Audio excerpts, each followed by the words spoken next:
Who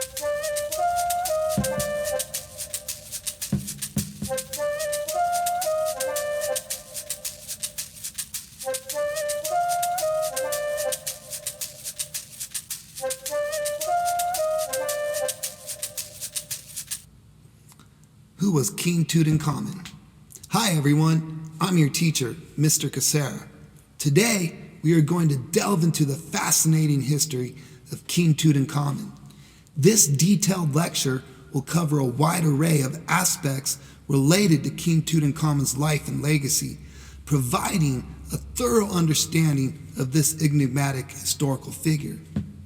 We will explore numerous facts of King Tutankhamun's life, including his lineage, family members, birth, rise to power, and significant events during his reign. Furthermore, we will look into the intriguing circumstances surrounding King Tutankhamun's potential cause of death, shedding light on the mysteries that shroud his demise. Moreover, we will delve into the captivating archaeological details of the discovery of King Tutankhamun's mummy and tomb by the renowned archaeologist Howard Carter on November 4th, 1922. By examining these archaeological findings, we will gain valuable insights into the historical significance of King Tutankhamun and how his legacy has been preserved through the ages. By engaging this case study, arguments, and reflective questions asked here, you will have a deeper understanding of King Tutankhamun, his place in ancient history, and the enduring impact of his legacy on the world. So, get ready to embark on an exciting journey through time as we unravel the mysteries of King Tutankhamun's remarkable life and reign. Tutankhamun's birth and family. Tutankhamun, also known as King Tut, was born around 1341 BCE, roughly 3,341 years ago, during a period of instability in Egypt. It's argued by some Egyptologists that Tutankhamun inherited a throne that was thought to be unstable due to reasons usually associated with his father.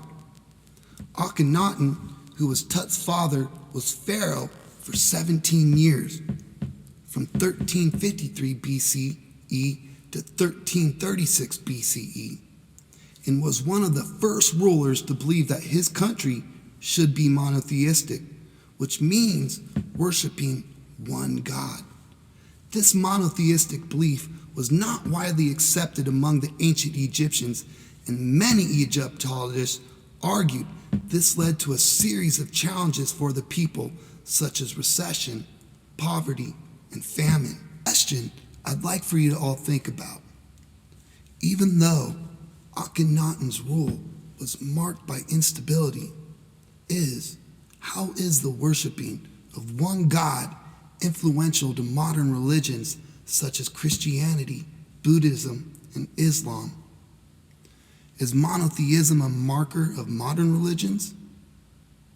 As we continue forward, Akhenaten's rule came to an end with his death in 1336 BCE at the age of around 40, leaving Tutankhamun to inherit a kingdom facing significant internal and external pressures.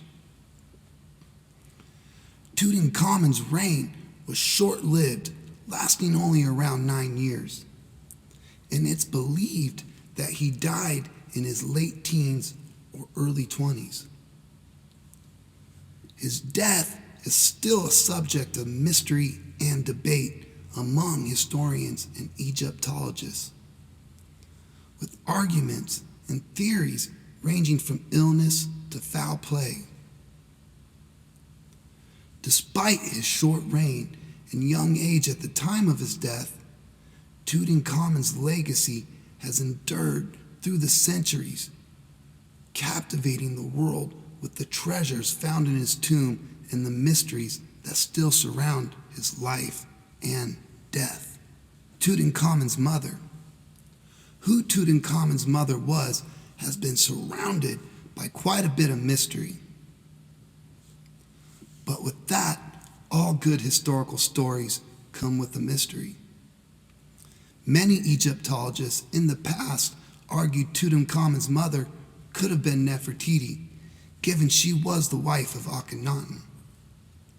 However, a new theory has been developed within the past few years regarding who Tut's mother was.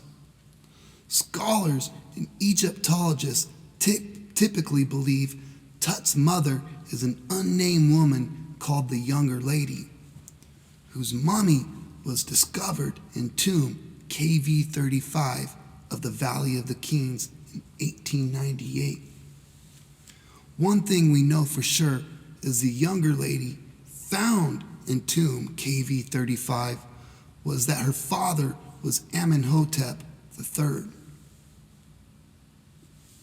The discovery of the mummy of the Younger Lady in 1898 reignited the interest in unraveling the mysteries surrounding Tutankhamun's family lineage. The mummy was found in a reburial cache in the Valley of the Kings and one of the several female mummies discovered within the same tomb. DNA analysis of the mummies found in KV35 has offered new insights into Tutankhamun's family relationships and has led to the argument that the Younger Lady could be his biological mother. Amenhotep III, Tutankhamun's grandfather, is believed to have had several wives, including Queen Tiwa, who was a prominent figure in the Amarna period. Some scholars argue the possibility that the Younger Lady could be one of Queen Tiwa's daughters, which would make her a sister of Akhenaten and the aunt of Tutankhamun.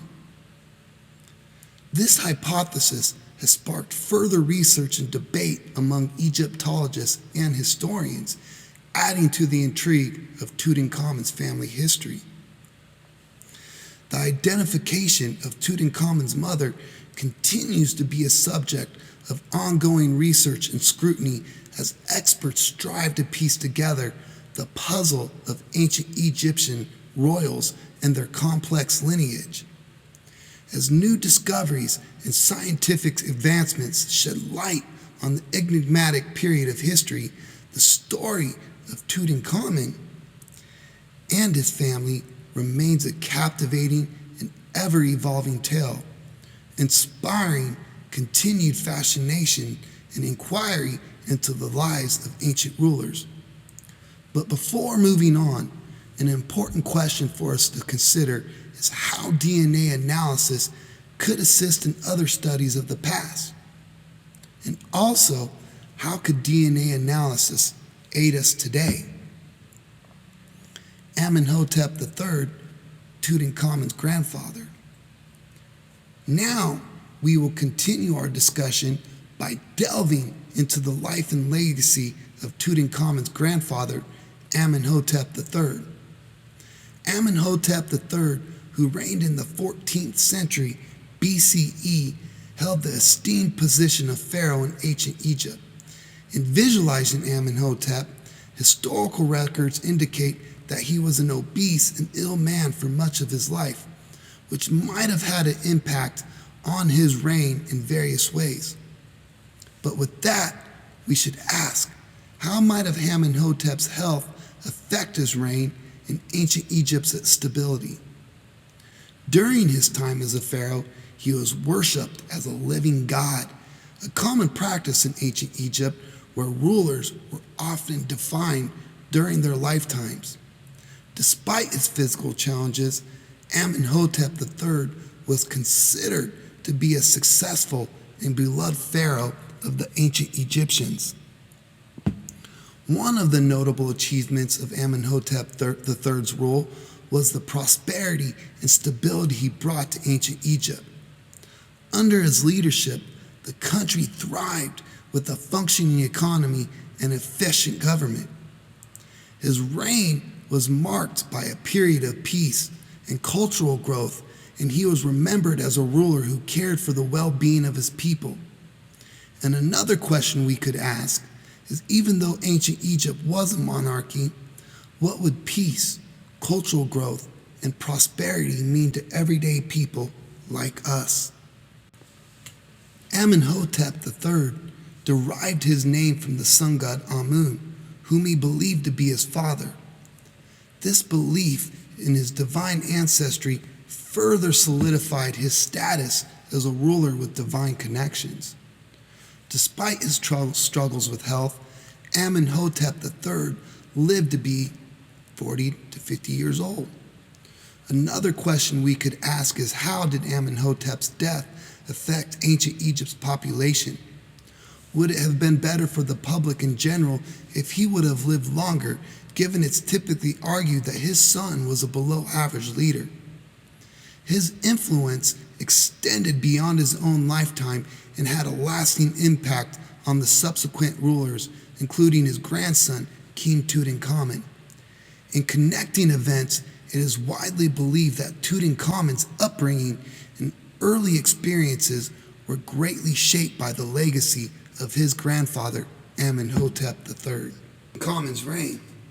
King Tutankhamun became pharaoh in 1332 BCE and ruled until his death, like his father and grandfather until 1323 BCE. With that, he became pharaoh at only 8 years old and was guided by the Grand Vizier, who was named Ai, and Horemheb, commander-in-chief of the Egyptian army. Even though Tut is important in our history today, his rule was looked upon as rather unimportant during his time. What made Tut a historical celebrity today was the discovery of his intact tomb, which was discovered by Howard Carter in 1922 in the Valley of the Kings, as we briefly discussed earlier. Tut's most important accomplishment was restoring the cult of Amun-Ra and taking Egypt back to polytheism, the worship of many gods. And in doing so, he undid the use of monotheism, which his father Akhenaten started during his rule. We do know that Tut was sometimes depicted as a warrior king like his grandfather, Amenhotep III. Also, despite his health problems, it is argued that he was active, given that many of the items in his tomb, such as chariots and shoes, were used. In thinking about the used nature of some tomb items, what conclusions can we draw regarding his life? And what can we personally learn from Tut's used items within his tomb? Does Tut give us an example of disabilities not dictating personal achievement? More regarding the used nature of some tomb items and its implications for Tut's life, we can say that despite his young age and health problems, King Tutankhamun led an active life befitting a pharaoh.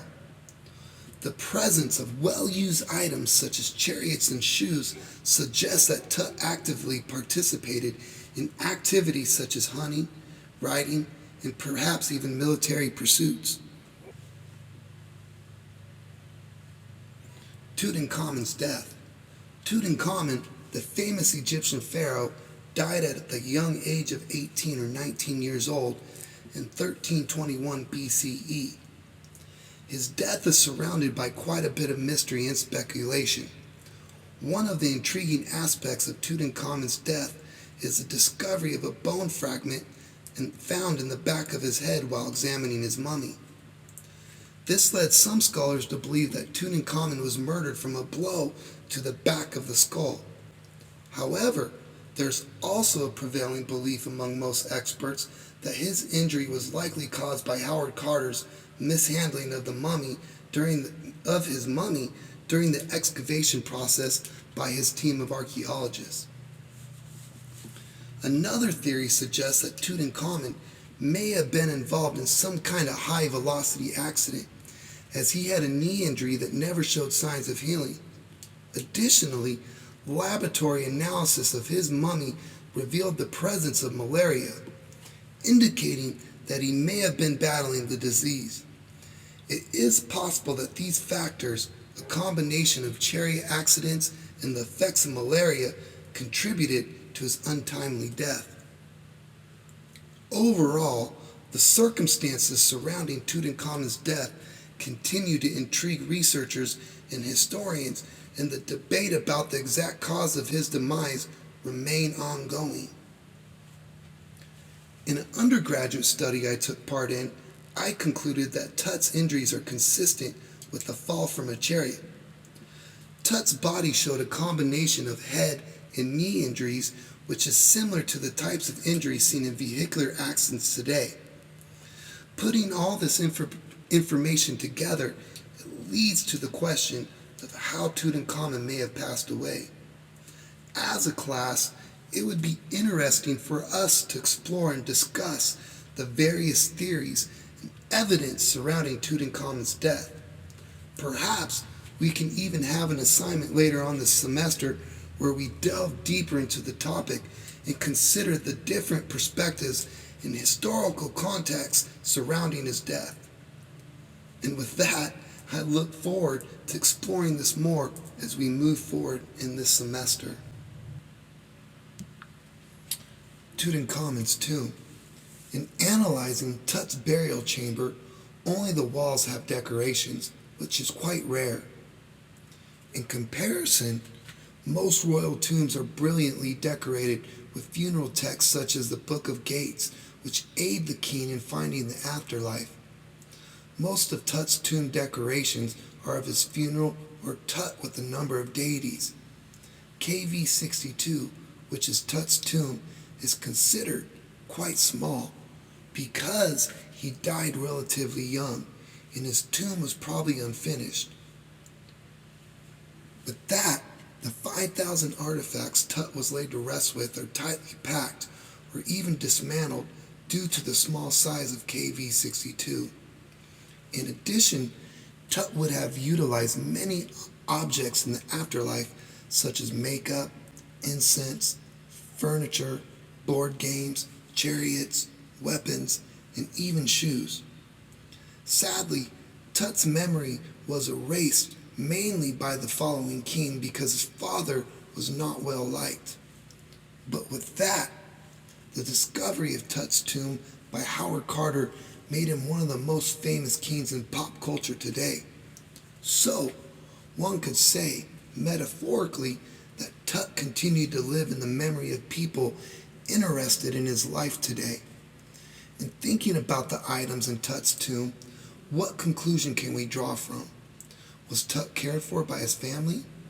Also, could so many items mark sadness in the tragedy in young age in which he died? Howard Carter discovers Tut's tomb. Before the discovery of Tut's tomb, small items related to Tut, such as a cup, jar, and a piece of cloth bearing Tutankhamun's name were found. However, Carter still believed Tut's tomb was somewhere to be found. Finally, on November 26, 1922, a plastered doorway with Tutankhamun's name was found in the Valley of the Kings. We can only wonder what Carter and his team felt and expected to see beyond the plastered doorway. With that, behind the plastered doorway turned out to be one of the most significant archaeological discoveries to date. As discussed earlier, over 5,000 items, including chariots, swords, daggers, shoes, and even food for the afterlife, were discovered. With that, it is said Tutankhamun's mummy was already badly damaged. What housed Tut's mummy was a sarcophagus, which is a stone container which held 3 inner coffins. The 2 inner coffins were made of wood and covered in gold, accompanied by semi-precious jewels including lapis and turquoise. The innermost coffin was made of solid gold, but with that, the coffin was not as we see it today. It was discovered with a black layer of pitch from the hands to the ankles, which was most likely poured over the coffin during the burial ceremony. The mask used to top the inner coffin was made of 2 sheets of gold hammered together, weighing around 22.5 pounds. Today, Tut's mask is considered to be one of the most valuable archaeological finds of antiquity. Furthermore, the discovery of Tutankhamun's tomb has provided valuable insights into ancient Egyptian culture and beliefs. The meticulously preserved artifacts found in the tomb offered a glimpse into the spiritual practices of the ancient Egyptians. The elaborate funerary goods, including jewelry, furniture, and precious metals, reflect the significance of the afterlife in ancient Egyptian society. The discovery has also shed light on the religious and mythological beliefs of the time, as seen in the inscriptions and depictions found within his tomb.